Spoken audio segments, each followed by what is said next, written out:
Okay, kids, it is time for another How Do I Do That? And today we are trying, and I say trying because I'm actually recording the video as I test this idea out.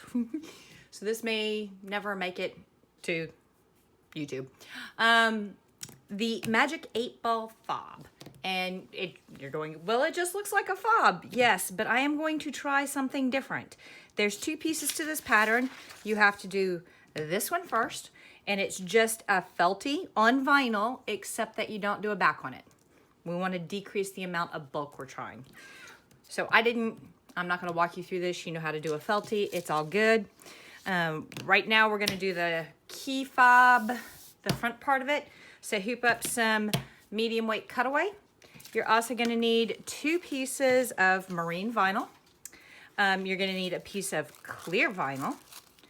And maybe you will need a little bit of chunky glitter. I don't know exactly how this is going to work. So the first thing you will do is you will run color stop 1, your die line, and then we will be back right after that. We've run our die line, and there's nothing tricky about this part. We are going to float our marine vinyl, and we are going to run the next 2 color stops, white for a big old circle and then black for a figure 8, and then we'll be back to play with the back. Yes, that's correct. So there we go. We've got our Magic 8-Ball, and now what we are going to do is we are going to flip it over, and just like a normal fob, we are going to put down a piece of marine vinyl. We're going to put a little piece of tape at the top and bobbing them. Yes, we are. And then, we are going to take a piece of clear vinyl. And we are going to put a little piece of tape at the top and the bottom of that. Now, we are going to run color stop blurg 4 and 5. Once color stop 5 is done, it's going to leave you a little opening. We're going to come back and we are going to shove some stuff in between the back of the vinyl and the clear vinyl. We're going to put this little guy in there, and we might put a little bit of glitter stars. I don't know for certain, but back in a second. And here we are. So, and you've got this little opening right here. What I need to tell you is that after I turned off the camera and put it on the machine, it started catching because that clear vinyl works an awful lot like the glitter emitter.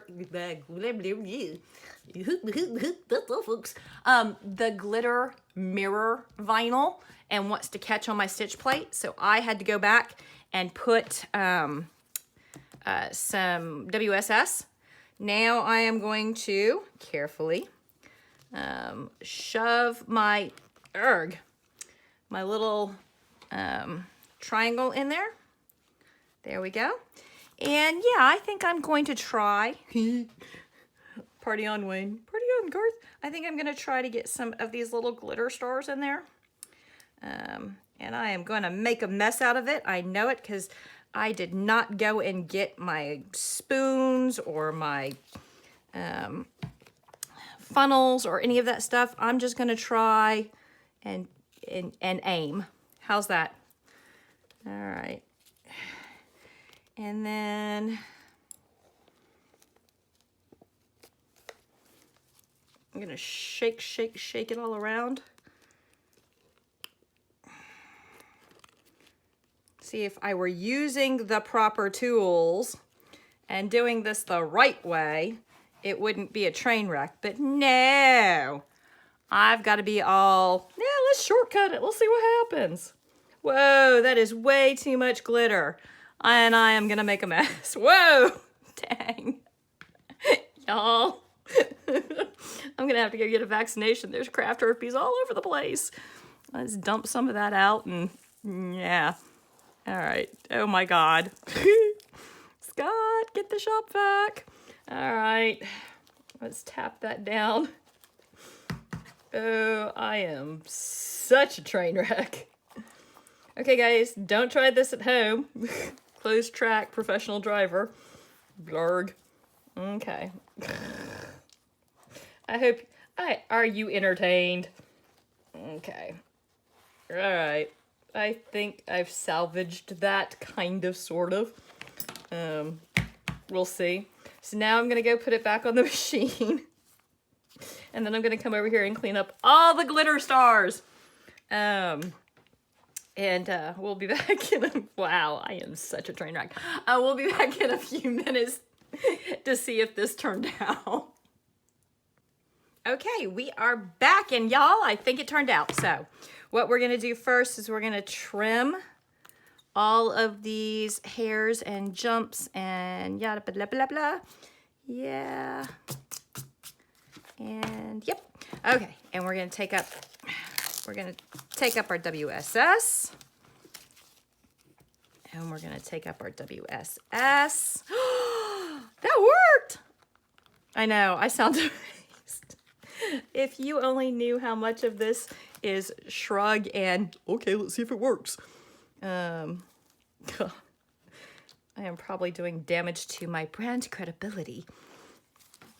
And there's not too many glitter stars all over the place, but all right, tape, tape, tape, tape. Wow, I am just a white hot mess. Okay, and now we're gonna, just like every other fob you have ever done, we are gonna trim this bad boy up. I like to fussy cut my fobs first so that I'm not having to deal with all of this shenaniganry while I'm trying to cut this thing, and it's poking me and sticking me and making life difficult. So I get as much of this stuff out of the way as I possibly can. Over there. Okay. Now let's cut this bad boy. Yeah. Remember, you want to turn your scissors, or you want to turn your fob, not your scissors. I just told you the exact opposite of what you're supposed to do. Nice. You don't want to snip those ends. You want to go nice and slow and careful. I like to do about 1/8 of an inch to 1/16 an, that's all folks, 1/8 of an inch to 1/16 of an inch away from that bean stitch. Ba-da-da.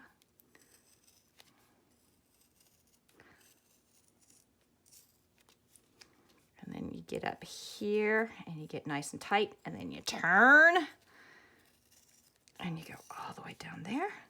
Then you get nice and tight and you arc and whew, yay. And so the front, okay, 8 ball, ha ha ha. But are you kidding me? With glitter stars. Okay, so I will probably make a couple of more felties available in this pattern. I'm trying to figure out, I mean, there's the standard answers, but we'll play around with it and you'll be surprised. Peace.